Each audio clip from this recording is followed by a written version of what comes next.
tunapenda kuwakaribisha katika banda letu la Jakaya Kikwete ambao lipo hapa Sabasaba. Awamu hii tumekuja na teknolojia mpya ambayo tunaita Doze.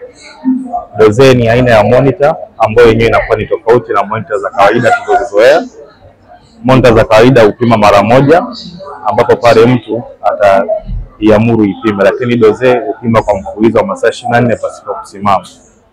Doze ukilinganisha na monitor za kawaida ambazo ni za zamani, Doze inasaidia kujua na kutambua kama hali ya mgonjwa itabadilika ndani ya masaa 24.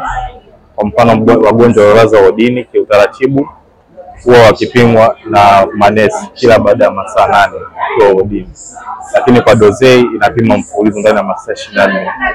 Kwa katikati hapo ndani ya masaa 8 hali ya mgonjwa ikibadilika, pressure zikipanda au zikishuka, mapigo ya moyo yataenda chini au kupanda juu, oksijeni ikipungua au kuongezeka, na pamoja upumuaji kama ukibadilika, inakuwa ni ngumu kugundua. Lakini kwa kupitia Doze inakuwa ni rahisi, kwa sababu cha kwanza kabisa Doze itakutumia ujumbe au notification katika simu yako, katika laptop, katika TV, wala mtu anatumia smart TV, itakutumia ujumbe kwamba huyu mgonjwa hali yake imebadilika kwa sasa, kwa hiyo inabidi uchukue hatua.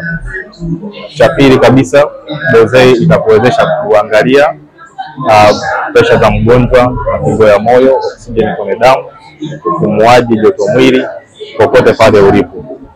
Aidha kwa kupitia simu yako ya mkononi, unahitaji kuwa tuna internet, kwa kupitia kompyuta yako pia utaiunganisha na internet, na kwa kupitia hata smart TV pia unaweza ukaangalia mgonjwa wako anaendeleaje, kama pia smart TV yako utakuunga na internet.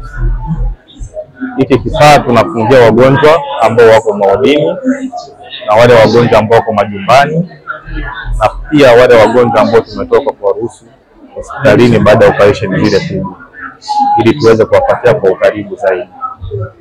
Tunapenda kuwakaribisha katika banda letu la Sabasaba mpate kujionea maajabu ya kifaa tunachokiita Doze.